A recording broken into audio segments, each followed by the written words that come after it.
महाकुंभ में इस बार लगा है साधु संतों का रेला और इस बीच कई चेहरे हैं जो बहुत वायरल हो रहे हैं। उनमें से एक आईआईटी वाले बाबा के नाम से प्रसिद्ध अभय सिंह हमारे साथ हैं। आईआईटी वाले बाबा क्यों कहे जा रहे हैं आप? आईआईटी से हूँ इसलिए। पता चला आपको बहुत वायरल हो रहे हैं। हाँ हाँ, अभी तो बहुत सारे कॉल मैसेजेस, अब जो कि मैं अभी तक मैं ज़िंदगी जी रहा था उसमें ना मैं व्हाट्सएप पे किसी से बात करता था ना मेरे को कोई फ़ोन कॉल आते थे। ज़्यादा से ज़्यादा से बाबा है इनको शाम को कॉल करता था कि हाँ बाबा जी कहाँ पे हो, अच्छा वहाँ पे बैठे हो, चलो ठीक है बात कर लिया। अब तो कॉल ही कॉल, अननोन नंबर। मैं बोला कि भाई क्या हो गया, संसार फिर से एकदम से आ गया सारा का सारा। आईआईटी से पढ़े हैं आप? कहाँ तक पढ़ाई की है, क्या क्या पढ़ाई की है? आईआईटी से एरोस्पेस इंजीनियरिंग किया मैंने। आईआईटी बॉम्बे? आईआईटी बॉम्बे। तो साइंस में बहुत इंटरेस्ट था? बोल भी सकते हो, वैसे तो मुझे आर्ट्स में ज़्यादा इंटरेस्ट था बचपन से। जैसे बचपन में भी मैं ऐसे लाइव स्केच बना देता था ना लोगों को देख के, बट वो चूँकि वो घर के और परिस्थिति और वैसे था कि वो बोले कि इस सब में कुछ नहीं मिलने वाला है, पैसे वैसे कुछ नहीं मिलते हैं, साइंस ले। जैसे एक टाइम पे तो ऐसा भी था कि वो बोले कि आईएएस की तैयारी करनी है, तो मैं मुझे लगा यार आईएएस की तैयारी करनी है तो फिर 11th-12th में ये लेते हैं, आर्ट्स लेते हैं, जो कि इसमें वो सिविक्स ज्योग्राफी ज़्यादा जरूरी होगा। हाँ, बिल्कुल वही। बट फिर उस टाइम पे बोले नहीं नहीं नहीं नहीं आईएएस बाद में करना। अभी तो साइंस ले। 11th में तो मैंने दोनों लिया था, बायो और मैथ्स। फिर 12th में फिर एक ही कर दिया, मैथ्स। तो इंजीनियरिंग करने के बाद फिर इंजीनियरिंग किया, फिर इंजीनियरिंग में फिर वो सवाल जो था वो उससे समझ में आया कि यार ये इंजीनियरिंग तो ठीक है, पैसे भी कमा लेंगे, बट कुछ ऐसी चीज़ करनी है जो कि पूरी लाइफ भर तुमको खुशी दे या रस दे या जो इंटरेस्टिंग रहे। तो उसको देखते हुए फिर मुझे वो अपने पुराने वाले वो याद आई कि हाँ तेरे को इस चीज़ में तो बहुत इंटरेस्ट है। जैसे वहाँ पे भी फेस्ट वगैरह में तुम ऑर्गेनाइज़र होते हो ना, हॉस्टल में भी जैसे फोटोग्राफी, फाइन आर्ट सेक्रेटरी, ये सब बनना, तो तुम इस एरिया में इंटरेस्टेड थे। तो फिर उस एरिया को मैंने सीरियसली परस्यू किया, फिर उस एरिया में फिर डिग्री ली मास्टर्स इन डिज़ाइन करके, विजुअल कम्युनिकेशन। और उसके बाद इसके बाद जॉब किया ट्रैवल फोटोग्राफी का। ये इसमें गवर्नमेंट स्पॉन्सर्ड एक प्रोजेक्ट होता है डी सोर्स करके, आईआईटी का ही प्रोजेक्ट है वो, प्रोफेसर का। तो उसके अंदर मैंने काम किया, उसमें फिर घूमा मैं सिक्किम, अरुणाचल, केरला, स्पीति, हिमाचल, बहुत जगह पे।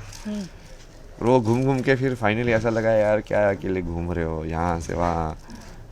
तो थक जाता ना इंसान, वैसे वाली फील आएगी यार, नहीं अब बैठना एक जगह पे बहुत हो गया। तो साइंस से फिर अध्यात्म में रुचि कहाँ, कैसे? साइंस से अध्यात्म में रुचि मतलब नहीं बोलेंगे उसको वो बोलेंगे कि तुम्हारा सवाल जो था वो शुरू में कैसा था कि ज़िंदगी को जानना है या ज़िंदगी में करना क्या है उसको जानना है, कि कौन सा ऐसा कार्य करना है जिसे तुमको फिर से करना है क्या? बोलो। कि स्टार्टिंग में जैसे सवाल था कि जैसे मैंने बताया ना कि आईआईटी में पहुंचना था सिर्फ, फिर आईआईटी में पहुंचने के बाद वो सवाल बदल गया कि अब तुमको ज़िंदगी में करना क्या है। ठीक है पैसे तो कमा लोगे, बट कौन सी ऐसी चीज़ है जो तुम्हें खुशी दे रही है। जैसे हो सकता है कि आपने भी रिपोर्टर इसीलिए बने हो, आपको ऐसा लगा कि यार ये वाले काम करने में मेरे को जीवन का मकसद मिले, मतलब वही ना, वही ढूंढते लोग। बिल्कुल बिल्कुल। तो वो वाले ढूंढने के लिए कि हाँ अच्छा मेरे को इस चीज़ में मेरे को ज़्यादा इंटरेस्ट होता है, और इस चीज़ में स्टार्टिंग में तो मैं डॉक्यूमेंट्री फोटोग्राफी में ज़्यादा इंटरेस्ट था, स्टोरी टेलिंग में। तो उसके हिसाब से जैसे मेरे प्रोजेक्ट जो थे मास्टर्स में वो वैसे वाले ही थे। एक फिल्म बनाई थी मैंने कि effect of children on domestic violence का चिल्ड्रन के ऊपर क्या इफेक्ट होता है। ये बताइए कि लास्ट जो आपकी सैलरी थी वो कितनी थी? लास्ट सैलरी ही इंटरेस्ट है आप लोगों का यार। लास्ट सैलरी मतलब जैसे वो ठीक है वो कनाडा के हिसाब से ज़्यादा लगता है, वो मान लो कि 2.5-3 लाख। वैसे बाद में तो बहुत बढ़ गया, जो कि आवरली होता है ना उनका रेट। तो जब बाद में मैं काम किया था तो मैं ऐसे $40 पर आवर टाइप से 45। तो इंडियन करेंसी में 2.5-3-4 लाख कह सकते हैं। हाँ 4 लाख महीने के मान लो, 4 लाख तो हो ही जाता है। बट वहाँ पे खर्चा भी वैसे होता है, मतलब 4 लाख तुम्हारा है तो 2 लाख तुम्हारा एक्चुअली रेंट है। तो तुम्हारा बचता कम ही है, जो तुम वहाँ का डॉलर कमाया हुआ वहीं पे स्पेंड करोगे ना, तो एक्चुअली में तुम गरीब रहोगे। बट यदि वहाँ के डॉलर भारत में आके खर्च करोगे तो तुम वही रह जाओगे। पर ये फिर 4 लाख का पैकेज छोड़ करके सीधे सब कुछ छोड़ दिया, वस्त्र भी उतार दिए? वस्त्र तो पहने हैं। वस्त्र कहाँ उतारे? आध्यात्म की स्थिति में आ गए कहने का मतलब। नहीं वो मजाक ही कर रहा था मैं भी। नहीं वो मतलब वैसे हुआ कि उस टाइम पे वैसे भी मेरे को पैसे में इतना इंटरेस्ट नहीं था। सिचुएशन ऐसी थी कि तुम अलग मतलब उस जोन में थे, मतलब जैसे वो उसको कुछ भी बोल लो, डिप्रेशन या उस टाइप से ना। तो मेरे को पैसे में तो मैं जॉब भी इसलिए करता था मोस्टली, जैसे उन्होंने सजेस्ट किया था कि तो रूटीन बना के रखो, लोगों से मिलो जुलो ये सब ना, तो उसकी वजह से हो रहा था। तो कंप्यूटर से शुरुआत हुई और अब आप कह रहे थे कि फ़ोन भी ज़्यादा इस्तेमाल नहीं करता। नहीं करने को तो मैं करता हूँ, वैसे मैं तो पूरा फ़ोन का आर्किटेक्चर और ये पूरा समझता हूँ कि हाँ इसमें iOS कैसे, ऑपरेटिंग सिस्टम कैसे डिज़ाइन करते हैं ये सब।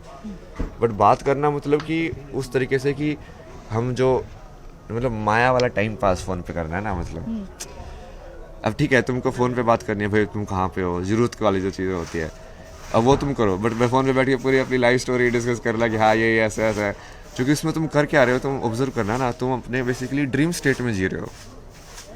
जब तुम फ़ोन पे बात करते हो तुम हो तो यहाँ पे बैठे हो, बट तुम बात किसी और चीज़ की कर रहे हो जो है नहीं, कहीं ना कहीं तुम विचारों में जी रहे हो।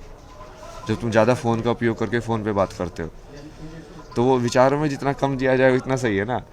एरोस्पेस की अब जो इंजीनियरिंग की थी वो चीज़ें याद नहीं आती हैं, उनमें इंटरेस्ट नहीं रहा अब? नहीं अब तो उसको जोड़ दिया ना मैंने, उसको भी छोड़ा नहीं ना। कैसे?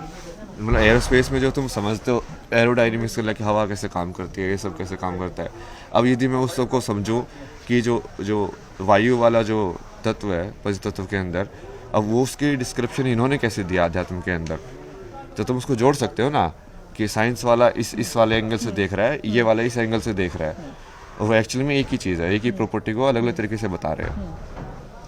कितने वर्ष हो गए आध्यात्म की अवस्था में? मतलब डेडिकेटली तो मान लो 3.5 साल के आसपास। खुद को क्या कहते हैं, साधु संत? मैं नहीं कहता ना, मैं बोलता हूँ लोगों को तुमको जो सामने दिख रहा है वही नाम ले लेना। और जटा जूट भी नजर आ रही है। हाँ ये जटा नागा साधु नहीं बनाई, ये कि बैठ के सारे दिन वहाँ पे बैठे थे ऑफिस में बैठ के सारे दिन दारू पिलाई, इसलिए काली माँ का प्रसाद और बैठा रहा और वो सारे दिन बैठ के गाना गाता रहो, जटा धारा शिव जटा धारा। हाँ जी। ये बताइए कि कुंभ में खास तौर पर क्या देखने आए? बहुत बहुत खुश हमेशा नजर आते हैं आप, खूब हंसते हैं खिलखिलाकर। कुंभ में तो यही है कि अभी जैसे जिस चीज़ का मैं कर रहा हूँ उसके लिए तो बेस्ट जगह नहीं है। अब मान लो तुमको अलग अलग आश्रम में जाना पड़ता, अलग अलग उन लोगों से ज्ञान लेने के लिए, अब सब लोग यहीं पे आए हुए हैं, तो और क्या चाहिए, ये तो पैकेज डील है, मतलब एक ही जगह पे तुमको हर सब लोगों से मिलने को मिल रहा है। खूब हमेशा ऐसे ही खुश रहते हैं आप, खूब खिलखिला के हंसते हैं? नहीं हमेशा तो नहीं मतलब कई बार जैसे बिल्कुल शांत वाली अवस्था में भी आ जाता है जिसमें ना हंसी है ना खुशी है, बस ठीक है।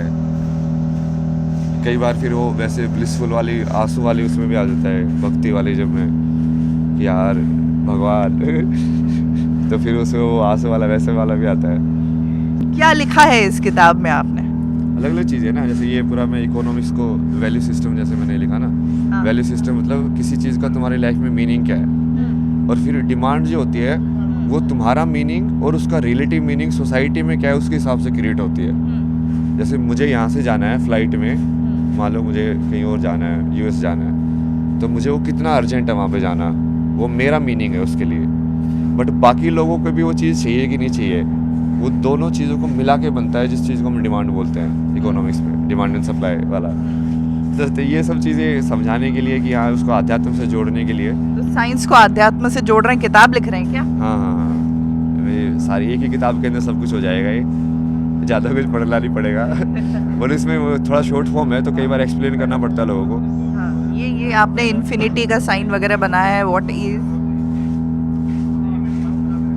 मतलब ये ऐसा है ना कि जैसे यहाँ पे मैंने समझाया ना कि ये ऐसे होता है, सब्जेक्ट जो है वो नाउन मतलब संज्ञा, मतलब एक आइडेंटिटी, तो उसका आप मैथमेटिक्स में नंबर की फॉर्म में देख सकते हो, 0 1 और इन्फिनिटी। एक्चुअल में 0 1 और इन्फिनिटी सेम ही होता है, समझोगे आप इसको?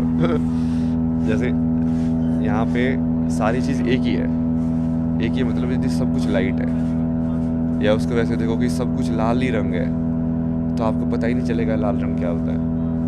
ओके। और ये शेप्स बड़े बढ़िया आपने बना रखे हैं। हाँ, ये नंबर्स के हिसाब से भी देख रहा था ना मैं इसको, कि जैसे 3 से फिर ये 4, फिर ऐसे 5, फिर 6, और फिर इसके अंदर तुम कैसे कैसे जो है डायमेंशंस बढ़ती रहती है शेप की, कि उसी को जैसे ज्योमेट्री जिसको बोलते हैं, जैसे ट्रायंगल जो है वो पहली क्लोज्ड फॉर्म है जो 3 साइड से बन सकती है। ट्रायंगल से पहले जो है वो ओपन फॉर्म रहेगा ना ऐसे, जी। तो फर्स्ट क्लोज्ड फॉर्म जो 3 साइड से बन सकती है वो ट्रायंगल है ऐसे, वो 3 से ही बन सकता है। और फिर उसके बाद फिर तुम जैसे स्क्वायर बना सकते हो, ये सब बना सकते हो। तो इसकी सृष्टि की जब तुम स्टार्टिंग में करोगे तो जैसे लाइक डॉट से शुरू होती है ना वो, हाँ बिल्कुल और एंड होती है सर्कल के अंदर। जी, तो ये उसके बीच में ये सारी फॉर्म्स आती है तुम्हारी। बहुत सुंदर। तो ये साइंस जुड़ा आध्यात्म से, और शस्त्र से लेकर शास्त्र से लेकर अब आध्यात्म की ओर, ये आईआईटी वाले बाबा न्यूज़ 18 इंडिया पर।